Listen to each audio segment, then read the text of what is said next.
Transgender athletes banned from Olympics. Olympics set to ban transgender and DSD athletes from female events after scientific review. A comprehensive review by the International Olympic Committee has reportedly found individuals born male possessors enduring physical advantages over those born female, even after undergoing transition treatments, setting the stage for a sweeping policy change that would bar transgender women and athletes with differences of sex development from competing in female categories at the Olympic Games. Now let's break down this story in detail on the AI podcast. Welcome to the deep dive. Today we're really digging into something pretty fundamental, a massive shift happening with the Olympics. That's right.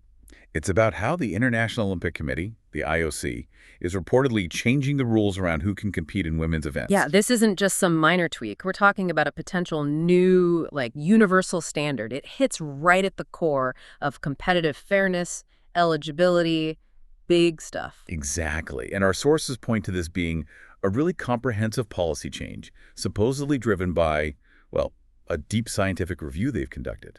Okay, so that's our mission for this deep dive, right? Let's unpack what this reported universal policy actually is, get into the timeline, which sounds surprisingly quick, and critically, understand this science-based review, because that seems to be the bedrock justification for it all. All right, let's jump right in. Section 1. This universal ban idea. What's the main takeaway? What's the IOC actually planning, according to the reports? Well, the core idea seems to be standardization by essentially exclusion. The reports indicate they're preparing a universal standard. Okay. And this standard would effectively ban all transgender athletes who've been through male puberty. And importantly, also athletes with certain differences of sexual development, or DSDs. From competing in female Olympic categories. That's the proposal, yes. A single unified eligibility rule across every single sport. Wow. Okay, that is huge. A move from all these different rules to just one. When are they saying this might actually become the official rule for the games? The timeline sounds pretty aggressive, actually, though obviously it hinges on getting the legal side finalized. Sure. Yeah. But the aim seems to be standardizing these rules across all Olympic sports, starting early 2026. Early 2026. That's not far off. No. It gives them just over a year, basically, to sort out the legal framework needed to enforce something like this globally. Okay, 2026. But that word universal is really sticking with me. Why now? Why is the IOC stepping in to centralize this? Because, correct me if I'm wrong, but previously it was one of a free-for-all, wasn't it? Different sports, different rules. Oh, absolutely. Yeah. It was completely fragmented. The old way was basically delegated, left entirely up to each individual sporting federation to decide. Which must have led to massive inconsistencies. Totally. Confusion, challenges for athletes, fairness debates popping up all over the place, depending on the sport. Right. Can you give us an example? How did that actually look in practice? Yeah. So you take sports like athletics and swimming. They were often right at the center of this debate. Yeah, I remember that. And they'd already moved, in many cases, to ban athletes who had gone through male puberty. They argued there were lasting advantages, in strength, power, endurance. They were quite proactive on the fairness front. Okay, so some sports were already heading in this direction. Yes, but then you had other sports, maybe like football or equestrian events that were, well, much more permissive. How so? They often allowed participation if an athlete could show they had sufficiently reduced their testosterone levels, maybe for a year or two. The focus was more biochemical, on the current state, rather than the developmental history. I see. So this new IOC move is basically overwriting all of that. Precisely. It's historic because it takes that power away from the individual federations. It's the first time the IOC is trying to impose a single universal eligibility standard for gender across every Olympic event. It's a real consolidation of power. And the reason they feel they can do this now, the reason they're consolidating, is this scientific review they keep pointing to. Right. They're effectively saying, look, the science has progressed. Decentralized rules based on, say, current testosterone levels, they don't hold up anymore. Okay, that makes sense as a transition. The old system wasn't working consistently. So what specific scientific conclusion are they leaning on? What did this review actually find that makes them say, okay, we need one rule? The absolute core finding, the thing this whole policy seems built on, is that male puberty provides what they've termed irreversible physical advantages. Irreversible, that's a strong word. It is. And that concept that certain biological changes are permanent. They don't just vanish with hormone therapy. That's the foundation for this entire shift. Okay, let's break that down a bit. When you say irreversible advantages, what specifically are we talking about? What did the review look at? It wasn't just about hormones floating around right now. It was about the long-term structural impacts of puberty. Like what? They looked at things like muscle mass, not just how much, but maybe fiber type, how muscles attach, bone density, which obviously affects skeletal size, leverage, Makes sense. and maybe the biggest one, cardiovascular capacity. Cardiovascular. Why is that one so significant or hard to reverse? Because it involves actual structural changes to the body. Male puberty generally leads to larger lungs, significantly larger hearts, maybe a higher concentration of red blood cells for oxygen delivery. These aren't things that hormone therapy can just, shrink back down. Gotcha. So the review's key point was that these advantages persist even after someone undergoes medical interventions like hormone suppression to lower their testosterone. So even if testosterone levels are reduced to female ranges. Exactly. The argument is the underlying physical structure built during puberty still provides a significant competitive edge. The gap might narrow, but it's still there, and it's inherent. That persistence point, that's really the crux of their argument for fairness, isn't it? It basically says the playing field can't truly be leveled after male puberty.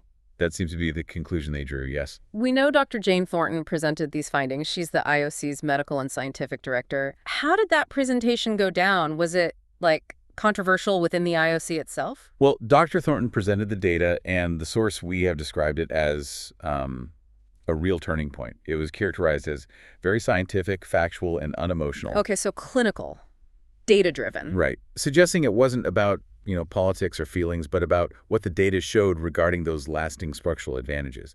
And apparently the findings were well received. Well received. So the committee found the science compelling. It seems that way. Like the evidence was clear enough that they felt they had to act on it.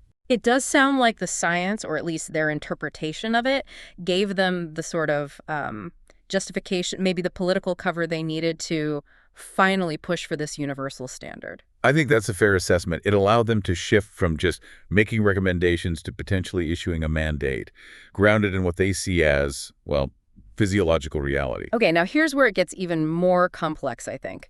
This reported ban isn't just about transgender athletes. It also includes certain athletes with differences of sexual development or DSD. That widens the net quite a bit, doesn't it? It absolutely does, and it's a really crucial detail. Because DSD isn't one single thing, right? It's a broad term for many different congenital conditions. So how does the policy define it in this context? In the context of this policy and the whole fairness debate, we're generally talking about individuals who might have been raised female, identify as female, but possess XY chromosome, and their bodies naturally produce testosterone at levels comparable to males, or at least much higher than typical female ranges. So they naturally have the high levels of androgens that confer those same physical advantages we just discussed. Right. And the debate around DSD athletes, that's been going on for ages, hasn't it? Often leading to really difficult situations for the athletes themselves. Extremely difficult. Invasive testing, requirements for medical intervention just to compete. It's been very contentious. So how does a single universal policy even begin to address the variety within DSD? Is it just looking at testosterone levels again? It seems the IOC is aiming for simplicity here, maybe focusing on the outcome, the presence of those male-typical physiological advantages resulting from high natural androgen levels rather than the specific underlying condition. So it's less about the why and more about the what, the physical result. That appears to be the logic. Under the old decentralized system, you had inconsistencies, sometimes targeting of individual athletes. This universal rule seems aimed at drawing a clearer biological line based purely on having those performance-enhancing traits derived from male-level androgen exposure. The sources mentioned a specific recent example, didn't they, to illustrate the kind of case this policy might impact? Yes, they did. Though it's important to stress this case is widely reported but not officially confirmed by the IOC in this context. Understood. But the example cited was the Algerian boxer, Imani Khelif. Her situation at recent competitions really highlighted that competitive friction, that fairness debate that flares up when an athlete potentially fitting the DSD criteria competes in the female category. These kinds of cases have really pushed the issue. So boiling it down, the universal policy is targeting those biological traits, the muscle mass, bone density, cardiovascular capacity stemming from effectively male levels of androgens, which critics argue give a big advantage. And it doesn't matter how the athlete identifies or was raised. That seems to be the direction. It shifts the focus pretty squarely onto the lasting physical effects of biology on athletic performance potential, away from identity or even current hormone levels, to define the female category based on a specific physiological baseline. It's also worth looking at who's steering the ship here. There's new leadership involved, isn't there? That's right. This big shift is happening under the new IOC president, Kirsty Coventry. And her background is significant here. She's a very decorated former Olympic swimmer herself, competed for Zimbabwe. An athlete herself. That probably gives her perspective some weight on this issue. You'd imagine so. And she's been quite clear about her priorities. What has she actually said? What's her main focus? Her stated top priority, apparently articulated earlier this year, was pretty direct: to protect the female category. Protect the female category. Okay. She's framed it as being about maintaining integrity and fairness in competition. Coming from a former Olympic champion, that framing obviously carries a certain resonance. So the IOC is definitely trying to position this not as, being exclusionary, which is how many critics will absolutely see it, but more as a protective measure, preserving the integrity of women's sport as a distinct category. That's precisely the framing.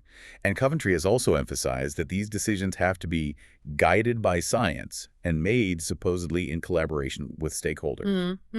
Pointing back to the science again. Constantly trying to manage the inevitable political and social fallout by grounding it in that unified scientific evidence, portraying the rules as objective and universally necessary based on physiology. It really feels like the era of letting each sport make its own rules on this is just over. Done, replaced by this top-down universal standard that the IOC believes is scientifically justified. That certainly seems to be the goal and the potential impact. This directive, assuming it clears the legal hurdles, would replace all those varying guidelines and arguably vague recommendations. It would be the first truly universal eligibility standard from the IOC on this issue, a huge change in sports governance. Okay, so let's wrap this up. For you, the listener, what are the key takeaways here? We've talked about a really profound policy shift reportedly coming in early 2026. A universal ban affecting transgender women who've undergone male puberty and certain DSD athletes in female Olympic categories. And it's driven by the IOC centralizing control, based on a scientific conclusion that male puberty grants irreversible physical advantages that don't disappear with medical treatment. Right. The big takeaway seems to be the IOC finally drawing this hard biological line, saying physiology is definitive here. And connecting that to the IOC's official stance, they're framing it clearly. This is about preserving fairness and integrity in women's competition, grounded in science. Right. But as you can imagine, they know this won't be simple. They fully expect and are likely preparing for significant global debate. Oh, absolutely. And there's that crucial factor we mentioned. The 2026 timeline isn't set in stone. It depends on legal compliance. The report specifically said the IOC is working now to make sure this directive aligns with international law before any official announcement. They can't just snap their fingers. They need to make sure it holds up legally. Exactly. Which leads to a final thought for you to mull over.